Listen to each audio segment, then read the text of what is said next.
And here we go. We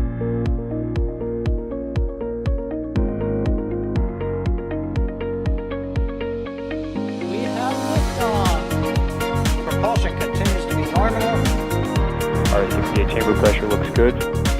Doubling up. Roger, with planet. Water towers fly! Yes! Tango down to nominal. Flight downside SPD off. Bring in SPD off. It's orange! 145! Oh my god! Oh my god! Decollage. Put that in the big bag, Jingle. 343 unfolds to go. Indeed. We rise together, back to the moon and beyond. If the methane would be igniting in the flare, correct? Yikes. You dead? We don't need any more of these.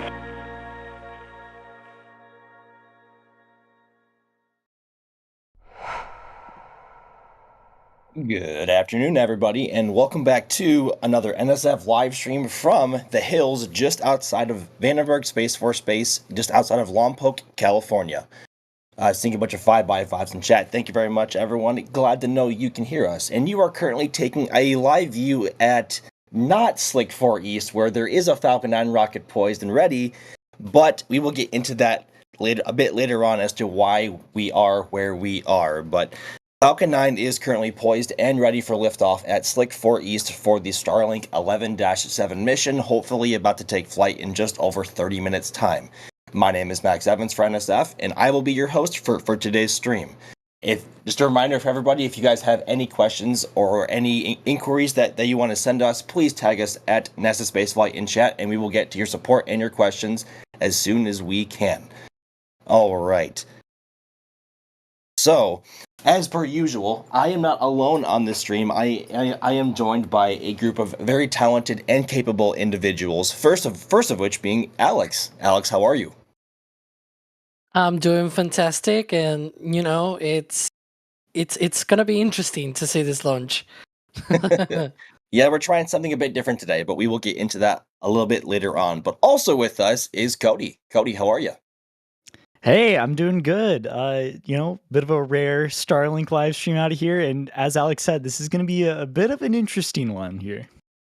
Yeah, it's a bit of an experiment, and we will see how it goes. And of course, out in the field, bringing us this view, as you can see right now, is the one and only Jack Beyer. Jack, do we have you on comms? Can you say hello? He is not unmuting, so that does not sound like it. But Jack is out in the field for. Oh. Go ahead. The Discord app does this really fun thing sometimes where you tap to unmute and it just doesn't unmute. But yes, I'm here. I'm on the West Coast and we're at Vandenberg. People always ask in the comments for Vandenberg streams, and we've done them, but I'm usually lately never here.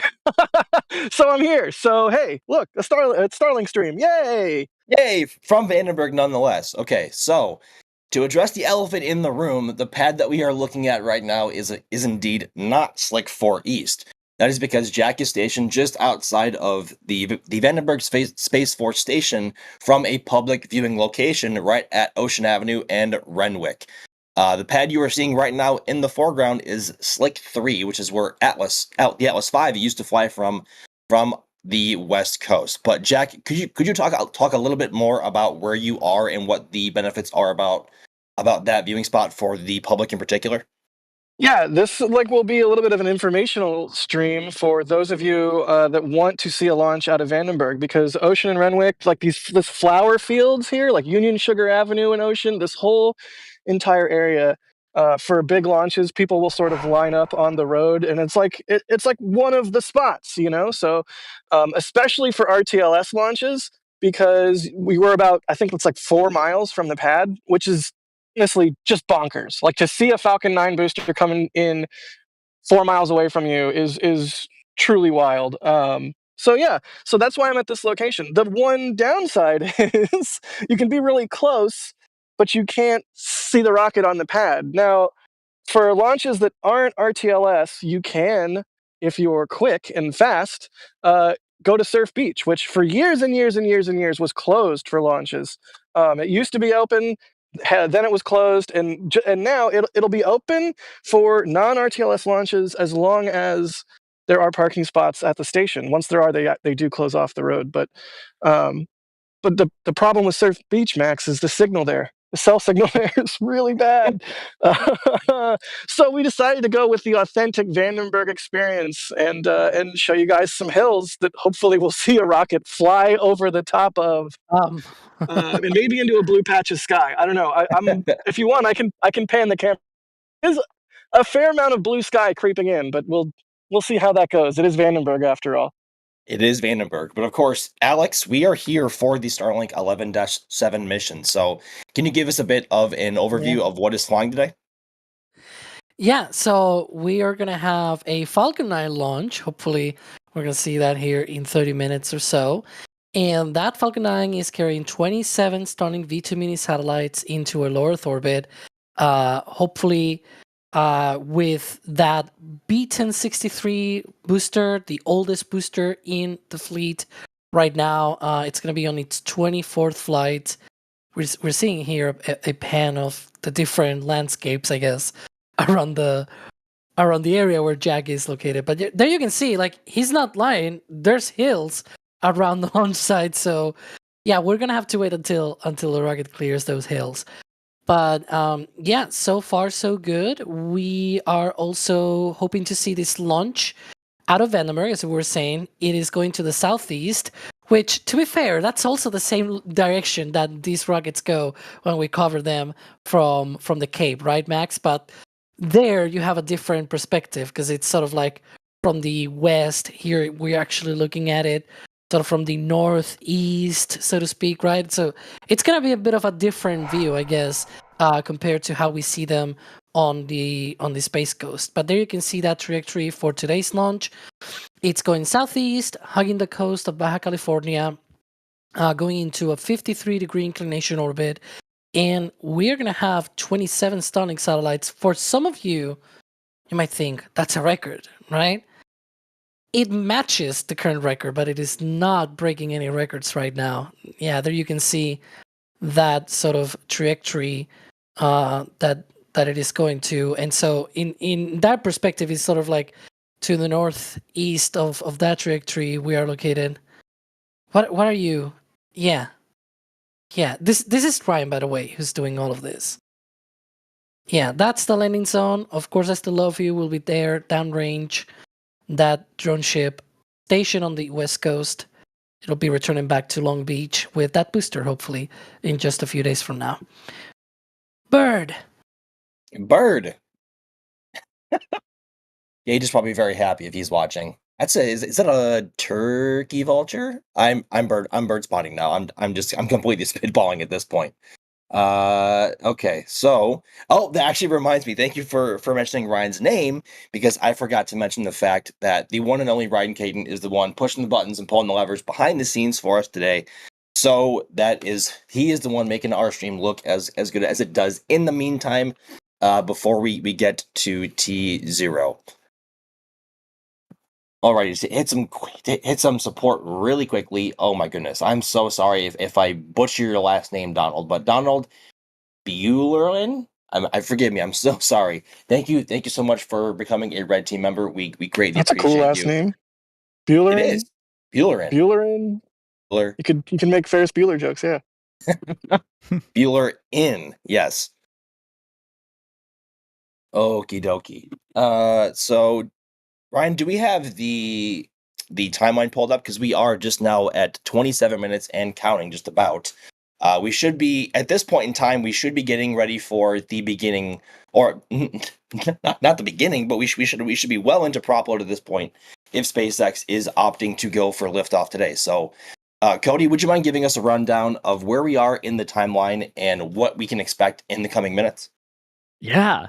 So coming up pretty soon here, well, what we would be able to see is the famous or infamous 20-minute, 20-second LOX chill down vent, and that's just ensuring that all the lines on the actual launch tower are being cleared and prepped for the actual LOX fill there for the stage 2 LOX load. And And so after after the chill down at T-minus 60 minutes, we have that stage 2 LOX load starting. And then at T-minus 7 minutes, we start to flow the liquid oxygen through the actual Falcon 9 engines, the Merlins there, just to ensure that, you don't want to cold snap any of those components in the motors, so you start chilling those down right before launch. Is it at T-minus 5 minutes here, or is this right for Vandenberg? Because I believe it's at 2 minutes 30.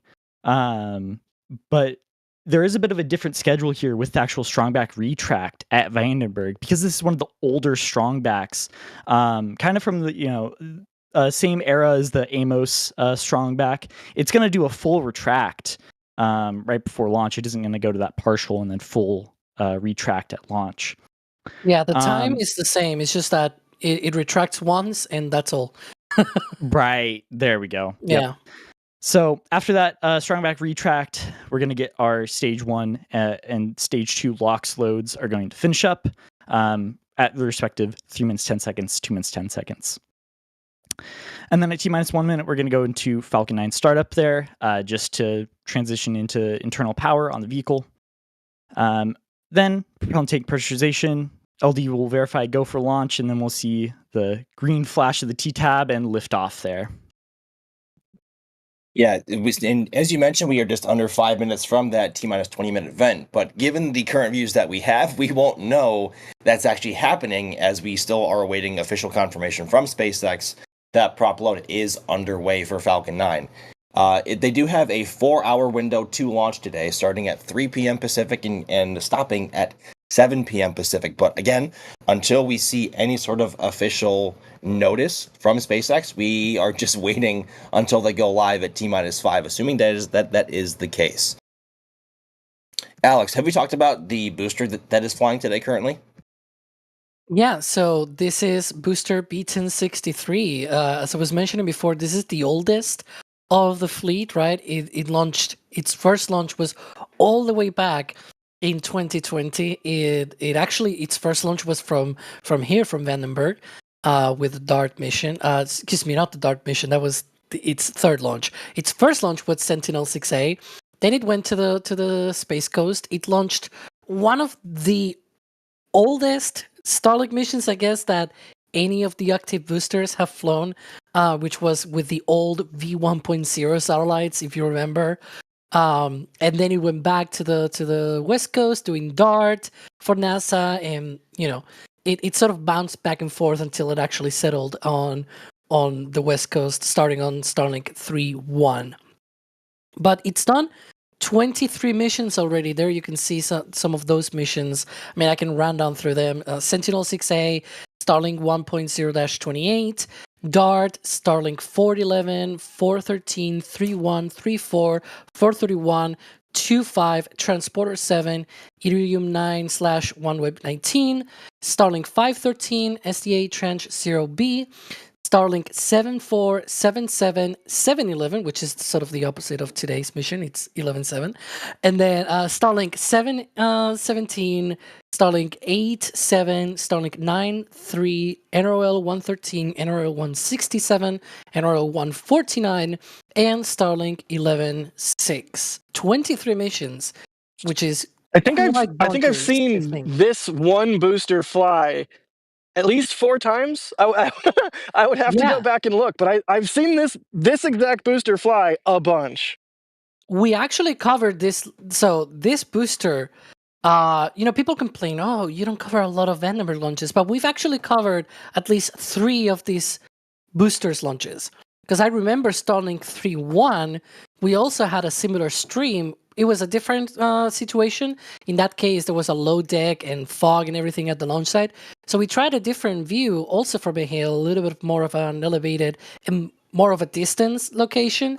And it was sort of this view as the rocket came off the clouds. And that was amazing to see. And I completely, I had this conversation before the stream. I told Das, we stream that kind of mission.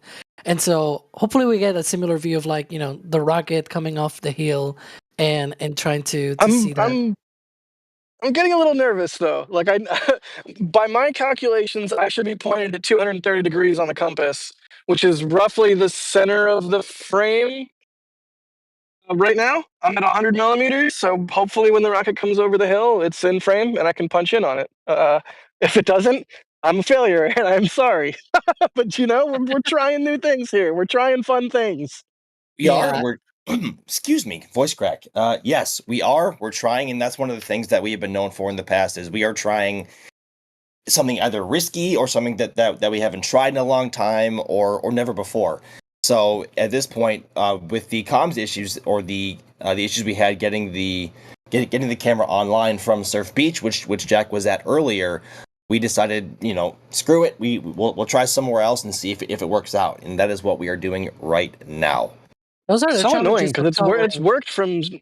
worked from Surf Beach before. It's just you never Yeah. know what the cell towers are going to do on a given day. But what's really cool is what's really cool. What's really cool, Jack? Tell us. Vandenberg. You haven't been there in a while, Jack, and I'm sure it's really just refreshing to go back. It must be. Yeah, home turf. It's really cool. It's also interesting because I haven't personally watched a launch from this location, from like Ocean Avenue, in a long time. Because I've been, at the press site on base, or at a different spot to get a streak, or at a different spot to get a view of the pad for a stream. So for me, this is like going way back to the 2010s where I would come out here just to watch a launch without even a camera. Like this is fun. This is taking it back. Yeah. I mean, these are the challenges, right, of covering launches from Vandenberg, and that's why it's different. It's unique, right, and that's one of the things as well. This position, as you were mentioning, this is a public spot, so people are watching this stream right now. This is sort of the public spots that you can be at, even on an RTLS, right? Because on return to launch site landings, when that booster is coming back, it's not going to be doing that today, unfortunately. But if it were to do that, the other spot that we were trying to, right, that one is a little bit closer, has a pad view and whatnot, but it's closed when there's an RTLS. And so Right. these are the challenges of being able to watch a launch from Vandenberg. It's not like Florida, everything is flat and you can see launch pads for miles. I remember being there and I'll say you could see too, all of that for like miles. we've seen Super Heavy Booster come back to the launch pad a bunch of times now. Well, 3 or however many times, 3. Uh, this is still really cool and different. Like, yeah, Falcon 9 isn't as big as Super Heavy, but it's still huge. It's still a skyscraper coming in for a landing, and the way that it slams on the brakes and the way that you're right here 4 miles from the pad, it really does look like it's coming down on top of you, and it's something special. So it's not an RTLS today, like we said. But just for your viewership's edification, if you're trying to come and see a Vandenberg launch and it's an RTLS, Ocean Avenue. Really, anywhere on Ocean Avenue is probably a good bet. Actually, Jack, staying on the weather really quickly. Let's see here. Creative Bites is asking, apart from the clouds, do we have any idea what the forecast for today is? I mean, just judging based on what your Mark 1 eyeballs are telling you, it looks like it might not be the most optimal. And of course, with what Firefly just said recently with the winds, how is the weather there overall? And how will it be in the next few days should SpaceX need it? Yeah, did I successfully unmute? So, I'm sorry, I'm still getting used to this shortcut. Yep, we got you. Yeah, the weather is, last couple days, actually, I would say yesterday is probably like the most beautiful day in Vandenberg that I've ever seen. Like, yesterday was just pristine. That said, looking at the forecast for the week ahead, there is some rain forecast on Thursday, as well as Sunday and Monday. But, in a lot of ways, Vandenberg is like Starbase. And I'm sure Max, it's like the Cape too, because, these are these coastal climates. It's like a microclimate within its own microclimate. Like you could come over the hills into Lompoc proper from Santa Maria or Santa Barbara, and it's completely different, or it's completely, enshrouded in clouds or fog, whereas you were just seeing blue skies. So I don't know. I never know what to make of the forecast, but hopefully, if SpaceX doesn't get this rocket in the air today, they have some other chances throughout the week. Given I do see some little sun icons on the forecast. We'll say that I see some raindrops and I see some sun, but Vandenberg is so localized. It's. I am not a weather officer here, although I'm sure they have a cool job. They do, and also it's worth noting that both here in Florida, we are in a more tropical environment, and so the weather can change a lot faster under different circumstances. And I know around June, or around the coast of California, they call the June gloom because that's when the fog tends to be the heaviest and stays around a lot longer than it already does, unfortunately. And also, Vandenberg, as you can see from Jack's feed, has plenty of landscape and hills to look at, whereas here in Florida, we are about as flat as you can get. So the distance between launch pads, especially from public property, is deceiving because you can see so far across the landscape. Like you can see well into the KSC and the Cape Canaveral Space Force space because it is so flat. It's really deceiving at times, but at Vandenberg, like where Jack is now, obviously we don't have a view of the pad as it is now. But once the rocket clears the landscape and the hills above there, we should have an excellent view, assuming the clouds do not get in the way. And let's cross our fingers that is not the case. I'm there's patchy blue. It's improving as the day goes on. We only have 15 or so minutes, Yep. 14 minutes to go. So, you know, it's definitely going to go into clouds. Let's be honest with ourselves. But there's some patchy blue. Like there's a big patch of blue to the left. Maybe that'll line up just right. You never know. Hey, I'm panning the camera. Look Look at that. That's what where we your want. camera just was, yeah. That's what we want. Yes. There was also some Okay, blue sorry. where no, there was also some blue at the very top of your frame where you were before, but any blue sky at this point I'm sure is, I think, a sign that weather might be trending in the right direction, but it might not because it can change rapidly over there. I'm rethinking where I'm gonna point exactly. I think right around here. I think right around here is where it's gonna crest. That's Okay. my final answer. Alrighty, so one more question in the queue here from Mr. Jeff Cummins is at NASASpaceflight. Is Jack too close to launch a drone straight up to see over the hill? Jack, that is totally up your alley.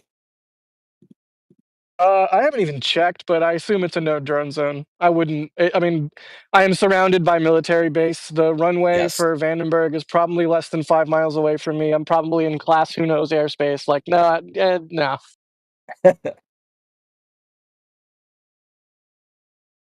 Yeah, it's not like being here at the Cape where just if you get any height off the ground at all, you can see a pretty long way. But being so close to any military installation, drones tend to be forbidden in any bit of airspace around them. And actually, I think actually both sites, both here and in Vandenberg in recent times, I want to say within the last 2 to 3 months, there were actually a couple of individuals who were apprehended and arrested for flying a drone so close to Yeah, an one of them installation was trying to get a view in. one of them took off and landed, I believe, from Surf Beach. So they Oh, do not yikes. do that.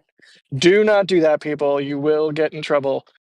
But yeah, I mean, for example, that's one of the reasons it makes Starbase so weird and special and unique, right? Like Starbase has pockets around it where you can fly a drone. That's how we have drone shots for our live streams.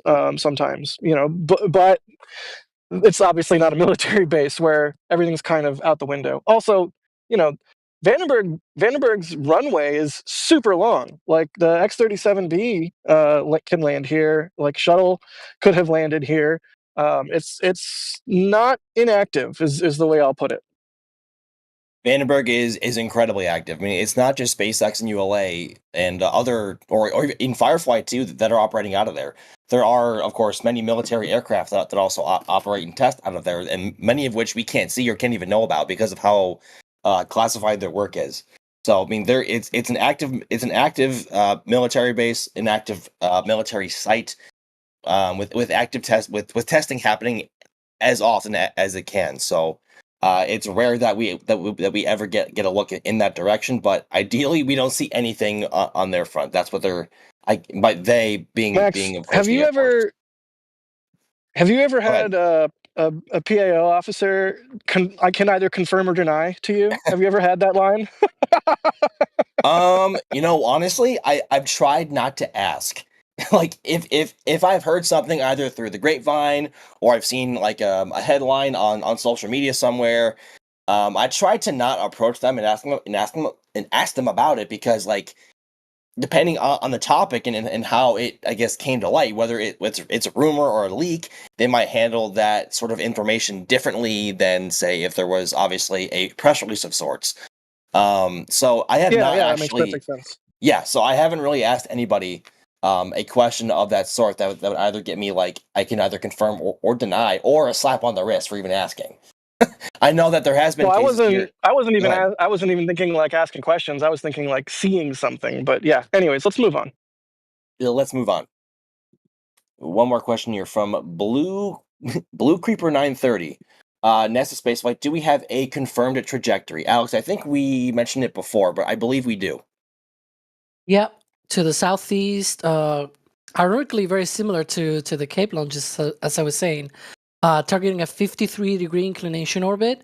So one of the problems of targeting that launch trajectory, that inclination, is that you either launch northeast or you have to launch southeast. From the Cape, SpaceX can do both, right? Especially now that they have the Bahamas landing sites, so they can target northeast landings, southeast landings. From Vandenberg, though, you cannot go northeast. Otherwise, you might be landing, I don't know, Arizona, Utah, or something like that. So you have to go southeast. That's the only way that they can reach 53-degree inclination orbits. And yeah, just look at if you want to sort of have a like a rule of thumb kind of thing. They usually follow the same sort of parallel to the coast of Baja California. So if you are, for example, in Los Angeles or something like that, it's gonna be pretty much sideways. It's not gonna be like we see, for example, at the Cape. Cape launches are usually away from land. In the case of California launches, they are usually parallel to it. So it's gonna be sort of a sideways view, which is quite a unique view.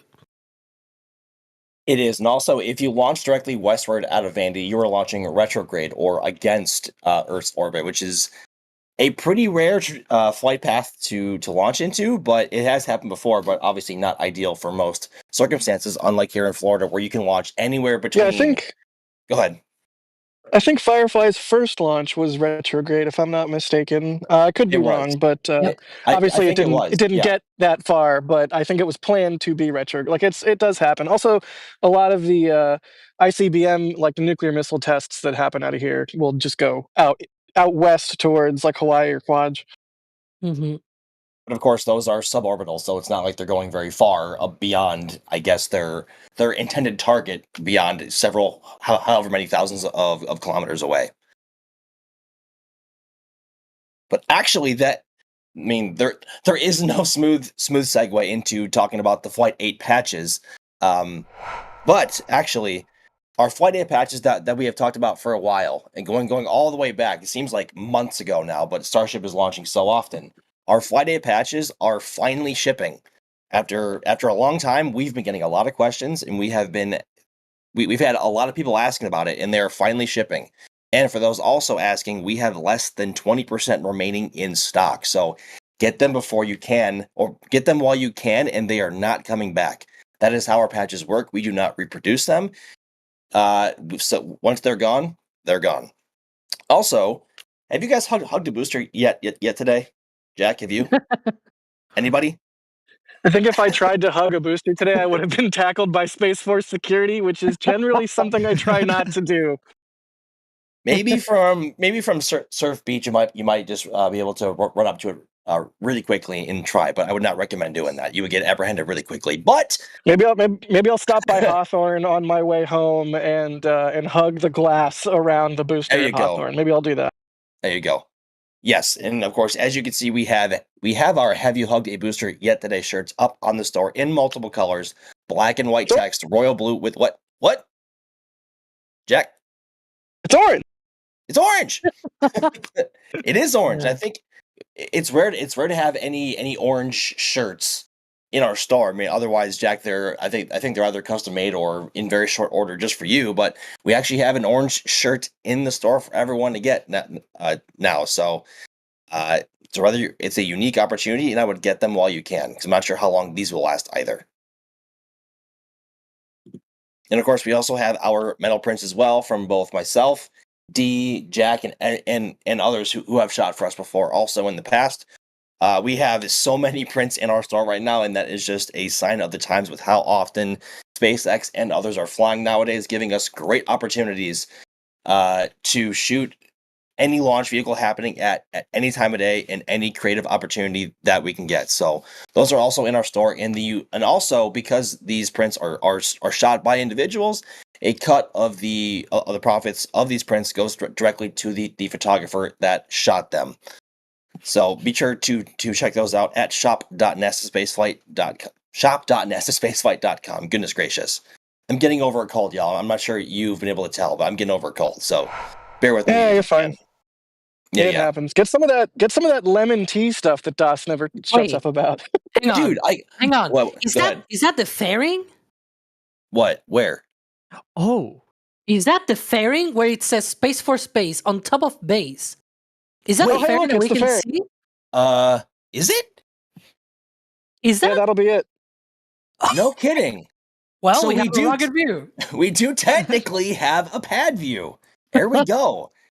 Jack, did There you, you did go. you Jack, did you aim this blindly or did you have this like set up like super calculated? There it is. So we've been working on it in the back channel. I used Flight Club, which is some amazing software you can use for photography purposes. Shout out to Declan. Flight Club rules.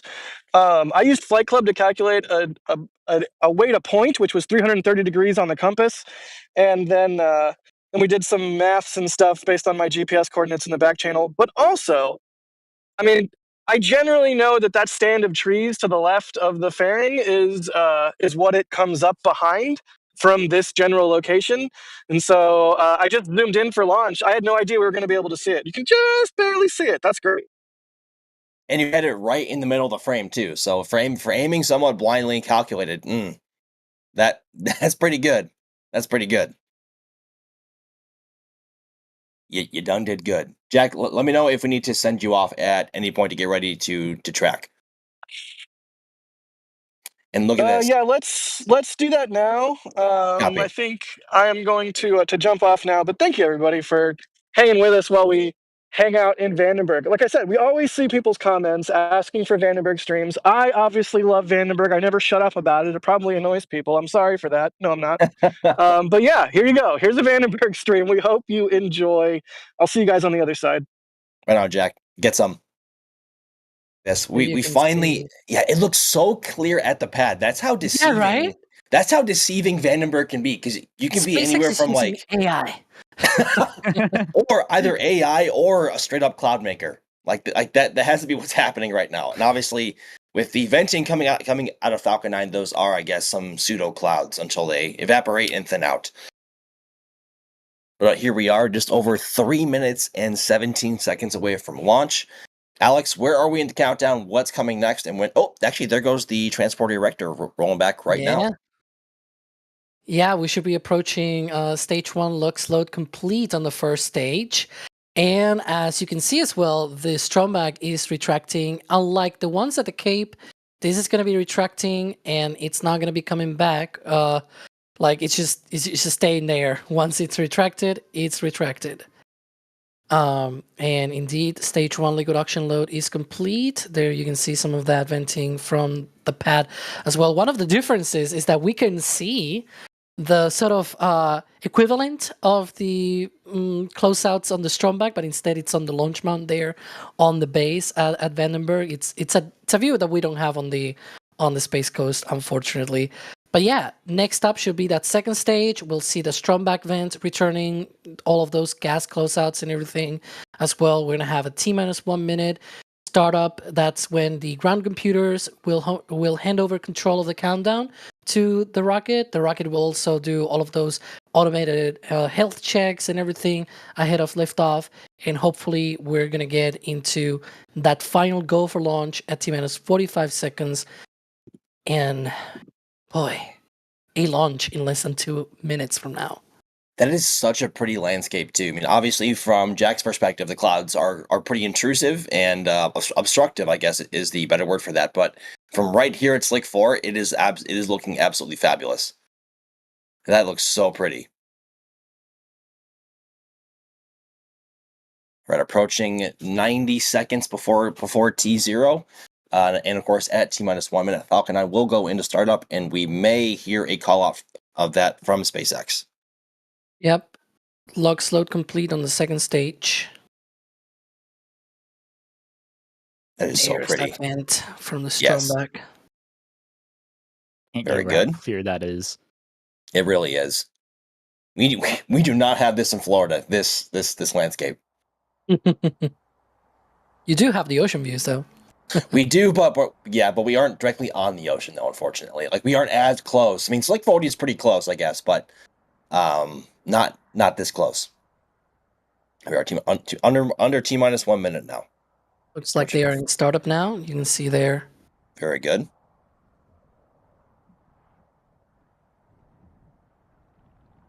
There's some audio too, it sounds like. Can't tell if that's from the pad or if that's from Jack's camera. And go for launch. Go for launch. It's from me. I don't know if y'all heard that. That was Jack. Yeah. That's Jack's audio. Okay. Fantastic. All right, approaching T-minus 20 seconds. It is going to be a stunner tonight. Hopefully Jack has a view. Approaching T-minus 10 seconds.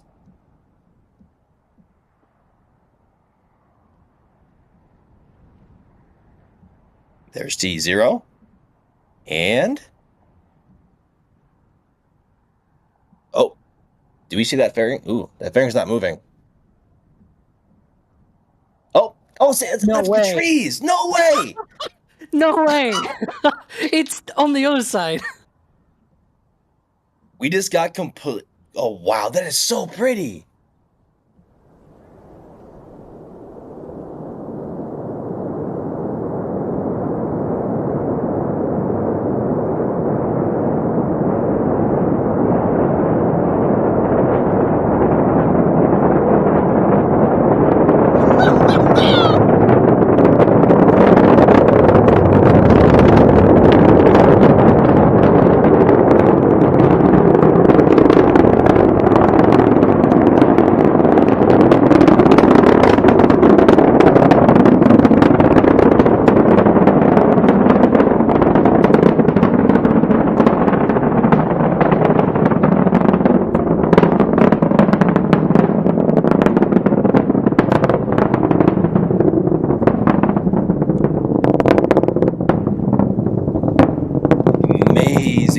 Falcon 9 lifts off from Slick 4 East at the Vandenberg Space Force Station this afternoon.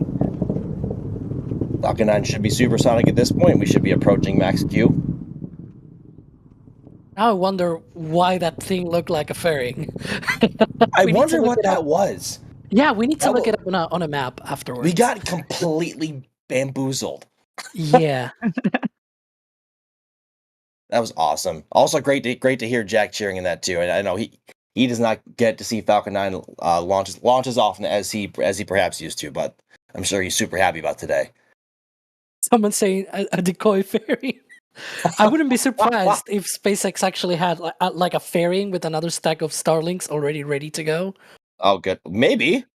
Yeah. It's Vandenberg, you never know. I think the more logical answer is just to trick us specifically there. Yeah. That is a possibility, being a military installation. Should be coming up on Mako, main engine cutoff, and stage separation. I love how... Oh, man, sorry for ruining the audio, but I couldn't help myself. No, Jack, you're all good. It made awesome. it made it so much better. Yep. It was heartwarming. You're all good. There we go. I had it in and out of the clouds. That wasn't so bad. It was in and out of the clouds. Hopefully the track was not so bad. Stage separation. Approaching... Here we go. SES-1.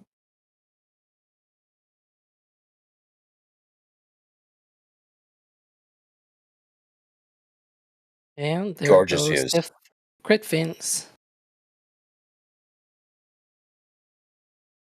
So as the Falcon 9 booster begins to reorient itself after stage separation, Alex, what are these grid fins doing and what are they for? First up, there we go. Fairing separation. Nice. Yeah, the grid fins are just essentially to be able to control the booster as so right now obviously it's in near vacuum of space. It's 98 kilometers up in above the Earth, so there's barely no atmosphere, but it's gonna be coming back, right? It's still coasting and everything. Once it comes back down, it'll use those grid fins to be able to steer itself through the atmosphere. In the meantime, you may see some pulses from the booster camera view as it fires those cold gas thrusters, essentially like nitrogen jets, high pressure nitrogen that it uses to be able to adjust its attitude, because it needs to re-enter engines first, right? And so that's what we're seeing here. It's reorienting itself for that entry. But once it's through the thickest parts of the atmosphere, it can use those grid fins to be able to steer itself to the drone ship. The MVAC nozzle glowing red hot as it always does, because of course that nozzle extension is not cooled by running fuel or RP1 through the nozzle walls. It is cooled by it is radiatively cooled, I should say, as it heats up. That heat is directly dispersed out into the vacuum of space, and that is just a less expensive way to manufacture that sort of nozzle shape and design. And of course, on this mission, it is the full-size MVAC nozzle and not the MVAC stubby nozzle.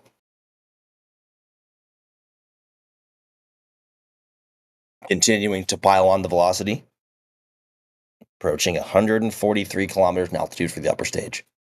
Yep, and that altitude will reach a little bit of a peak, and then as it goes into orbit, it sort of it sort of drops a little bit in the altitude. If you see that, that's normal. That's sort of its profile that it does when it goes into orbit. It takes a bit of advantage of that sort of, when you're going on a roller coaster, so to speak, right? You go up and you go down, and as you go down, you feel those G's and everything. In a very similar way, it's using that acceleration as it goes down to be able to optimize its insertion into orbit. Weird, orbital mechanic stuff. It just works. and it's more efficient in some sense. And we are rapidly coming up on the entry burn, and that is when Falcon 9's first stage will ignite 3 of the engines on the first stage to shave off enough velocity to enter the thicker parts of Earth's atmosphere at a velocity in which it will not be either shredded or torn apart, or of course overloaded with overly high temperatures. Yep. We should be coming up on that in just a few seconds. We can see those RCS thrusters working to keep Falcon 9 oriented.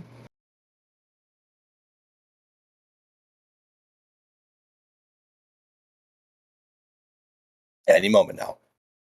Here we go. There it is. Engine burn start. And 3 engines.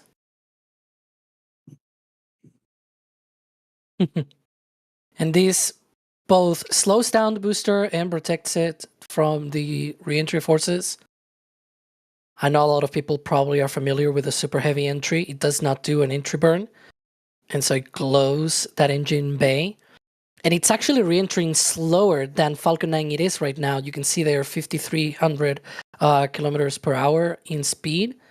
That's more or less, actually a little bit even faster than super heavy. So if that gets, really red hot on that engine bay, imagine if Falcon 9 were not to do an entry burn. It will be a lot worse. And now the velocity beginning to decrease as it enters the thicker parts of the atmosphere, and that air resistance becomes enough to start slowing it down. Yeah, we should see those grid fins start to work more often. You can see, and the clouds. The clouds are coming up. Look at that. Yep.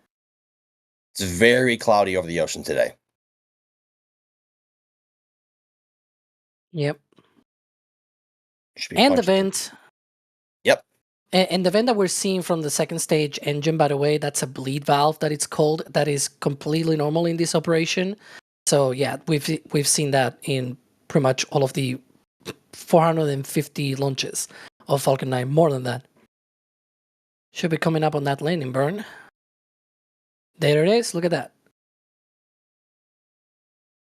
Punching through the cloud layer.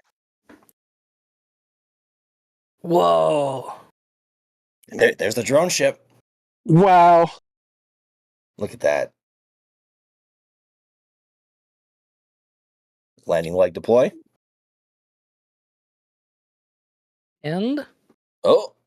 Whoop. Yes. Nice. Very good. Bullseye. Right on the money. There you go. 1063, making a that's not- successful landing. Go ahead, Jack. If that's not science fiction come to life, I don't know what is. That is the story of modern day spaceflight for you. All right, Falcon 9's upper stage continuing to pile on velocity now as it weighs a fraction of what it did at stage separation. It's a lot easier to accelerate when it weighs a lot less. And there we go. There Second you go. engine shutdown. You can see the altitude has gone a little bit lower, as I was mentioning before. That's totally planned.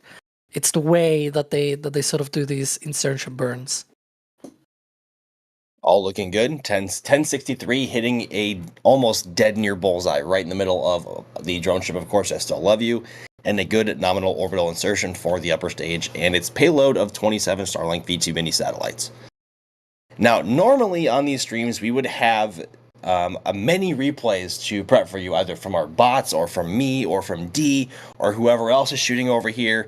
Of course, today we only have Jack's camera, so I don't know if we're prepping a replay from Jack's camera. That is a question for Ryan. Question mark. Hopefully he'll answer in the back channel. Question mark.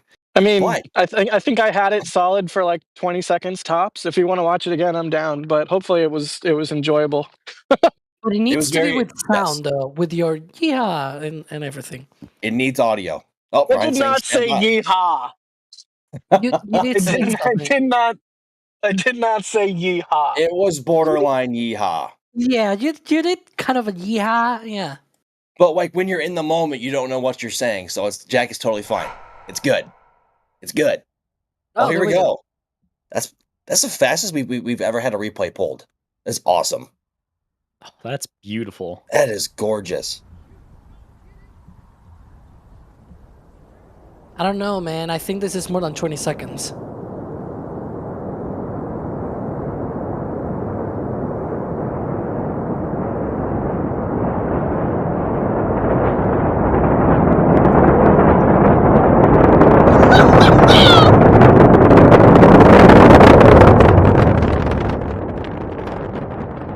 Okay, maybe it wasn't a yeehaw. Maybe it was just a cheer. I stand I corrected. swear there was a yeehaw later.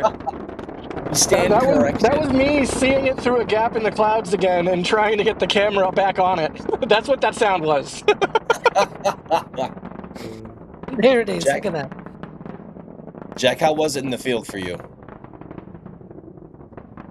I mean, it was great. It's a beautiful day out here despite the low clouds. And of course, the clouds are like super thinning now. But the audio was really nice. And I saw it for longer than I expected. So that was also nice. When, You know, when was the last time you saw Falcon 9 fly?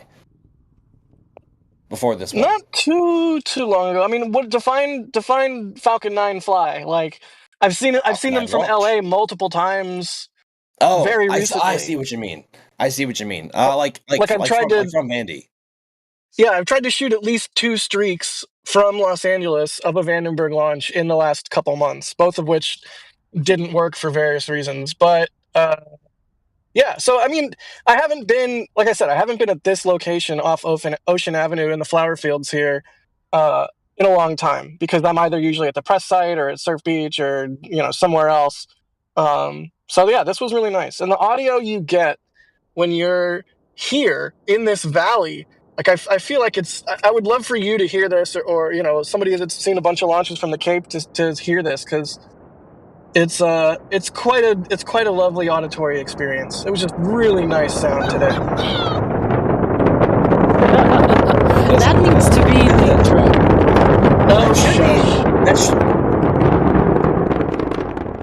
actually though, that probably should be in the intro. Yes. Nah, Yes. Yeah. Yes. nah, Cody, what do you nah. think? Yeah. Think so? Yeah. Okay, so Here's the thing. It's not a democracy. It's a thing that I edit on my computer. So good luck. well, I mean, it's 3 against 1. Don't make us call Kevin into here. We can have Ryan add it afterwards, like. Oh crap! Ryan can don't- totally add it afterwards. No, Exactly. Ryan, you cannot. Ryan, you cannot add it afterwards. It's not allowed. See why it's a democracy. You can do it, your intro and all you want. We can add it afterwards. It's okay. I just love the fact that we got bamboozled by this. We got Very I don't looking love thing. that. You know, it's I don't even love that. It's I don't Having know a it bad either, but it's time. funny. It's just funny. It's even The funnier problem how is I know that the fairing tip is visible from various like if you're on the exact right Yeah. spot on Ocean Avenue, you can see the fairing tip. You get around that thicket of trees. I drove around for like I don't know 5 or 10 minutes before I set up this camera, looking for the fairing tip and didn't see it, and ended up here to give you the really. You're gonna make the sound happen. Yeah. Thanks. have to at least one Thanks more for that. time. Have to at least one more time. Thank you for that. You're Yeah. welcome. Oh, So I knew the tip. I knew the fairing tip would be visible. So I accepted that was it. We got totally Yeah. bamboozled. I've seen it in other places. Like I remember sometimes people saying, "Oh, I can see the tip of the fairing," and it was actually the tip of the fairing. And this was like, what is that? We need to do an investigation of this. It's probably a radome. There's a bunch of radomes on Vandenberg Bay, like on the property. Like there are I don't even know, probably hundreds of radomes. So it's probably a dish in a dome of some kind. But if I go now, based on that, I know if I go closer down ocean towards surf, I think I can get around this thicket of trees and actually get the real tip of the fairing. But I'm just glad we didn't get bamboozled worse than we did because we got to actually see it come over the mountains, even if it was on the left side of the frame.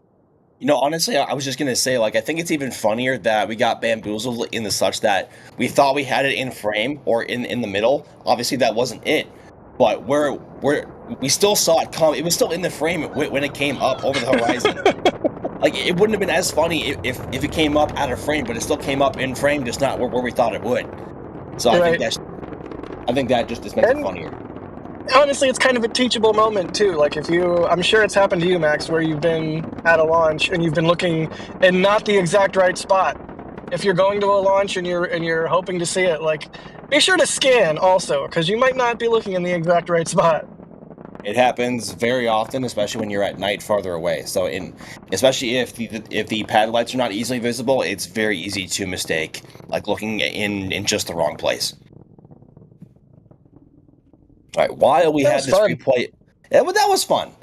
That was very fun. I'm glad we did this. Mission success. While we have this replay on loop, I'm going to go through some rapid fire support before we begin to wrap. Bideford coming in with the 10 gifted red team memberships. Bideford, thank you very much. You're a name that we see in chat and on stream all the time. So we want to make sure that we give you the thanks that you deserve, and we love seeing you out here. So thank you very much. Telstar86 coming in with a £1.99 super chat with a message saying, "My pack is on the way to add to the other 7." Fan-freaking-tastic. That's what we love to hear. Friday patches coming soon. It's still hilarious. Really? That moment will live on for eternity. It has to. Why? It's a good noise, Jack. It's not like it's good. It's for good reason. It's not. No. It is. No, it's a weird It's it's a weird noise. It's a weird noise. a good noise.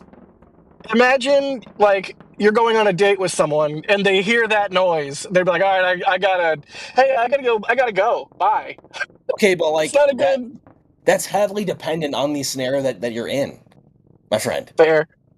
That's fair. I mean, if you're just in the middle of dinner and then you just blurt out, like, yeah, obviously, like that's not ideal. Probably. I don't know. I could be wrong. Anyway, I'll do some research and get back to you. Let me know how it goes. All right, moving on with some chat. Rough Rider Show coming in with a $1.99 super chat saying, "Gary Grackle Fan Club." That's Thanks, Gage. Jack, for the view. That's Gage. That is indeed Gage. Gary the Grackle is one of Gage's best friends, and we love to see him out there. Gage is actually currently still in Starbase, filling in for Jack while he's on vacation at Vandenberg. So thank you very much, Gage, for helping us out. Yeah, Gage's Caesar. Why? Really? It's okay. Is that okay? Is Ryan like manually adjusting the volume on that? Yes. Like every time? He's playing it over and over again, and he's bumping the volume for that part only. Yes, that is exactly what he's doing. It's very funny. I'm sure he's laughing a lot. I'm glad he's happy. He's saying yes, I am. I didn't know if he was manually adjusting it or if he had or if just the way he pulled it, it was just bumped at that point in particular. No, I don't know. he's playing with it on the back. Like this is my penance. That like this is his retribution to me for all the times I've turned in Starbase update footage late. You know, Jack, I think it's good because something I always love is hearing like crowd reactions and stuff and how pumped this gets people. That was one of the coolest things seen at Flight 5 was just the reactions of everyone. I think that makes the whole launch experience better. So I don't think you should be ashamed of the yeehaw there. So I wish it was yeehaw would have been cool. Yeehaw would have been like, oh, he's a cool person. He said yeehaw. I kind of just like squawk. Anyways, let's talk about literally anything else. Well, luckily, I still have some more support to hit, so we're good. God. Every single time. Right, I'm trying to read support here. Apocalypse Cow coming in with the 5 gifted red team memberships. Apocalypse Cow, another name that we see ever so often. Thank you very much for your support. Roger coming in with a store message. Oh goodness, I didn't see what you got, Roger. I'm so sorry. But he said, this is so cool. And whatever you got, I'm sure it was great, whether it be a patch or a print from either Jack or D or whoever. I'm sure it was awesome. Anonymous coming in also with the store message. Oh, God, I feel so bad now. I missed all these store messages. Shoot. Saying hi, thanks for the content. And we are ever so happy to provide. And thank you very much for enjoying. Steve, oh, gosh, another last name that I'm probably going to butcher. Steve Kelovic? With a $20 super chat saying, God bless everyone we hold dear and love through all life's challenges. Amen to that, my friend, and thank you very much for coming to hang out with us, and we wish you all the best. Oh, and so there's a $5 super chat from somebody called Taserface 282.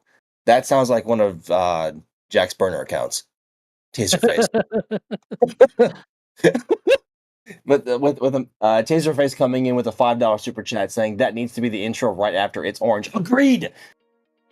Dude, it's orange. We're not editing by committee. That's not how this works. Stop trying. Jack, I think the people have spoken. Like it is many against one right now. Did Ryan put it in, or is he going to manually put it in the intro somehow while it plays out? Please, he might. I hope he does. I hope he does. If it's right after It's Orange, it'd be great. That would be perfect timing. But we are being played out now by Ryan. So I want to start thanking everyone who was on stream with us today, starting with Alex. Alex, thank you very much for coming on and giving us all of the wonderful knowledge from your noggin. I have had lots of fun on this stream, so anytime. And also with us today was Cody. Cody, thank you very much for coming out and also helping us out with all the info needed for today's rather unique stream. Thank you. Yeah, I'm amazed at how the shot went, and I had a lot of fun covering this one. So thanks for having me. Thank you very much, Cody. And also behind the scenes, pushing the buttons and pulling the levers. Well, actually, Kevin said that Ryan has no levers. He's just pushing buttons.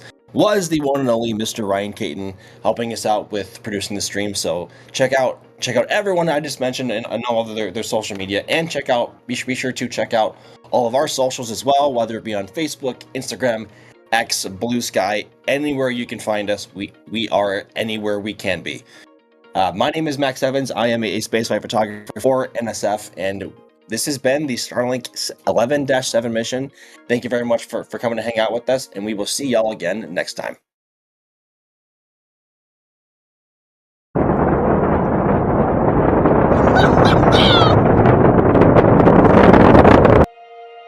And here we go.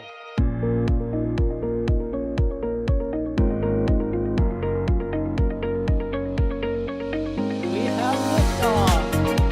Propulsion continues to be nominal. R68 chamber pressure looks good. Following up. Roger, Atlantic. Water towers fly! Yes! Tango down to nominal. Flight downside FTE off. Say again, FTE off. Off. It's orange! 145! Oh my God! Decollage. What do you think? Put that in the big bag, Eagle. 343 unfolds to go. Indeed. We rise together back to the moon and beyond. This methane would be igniting the flare, correct?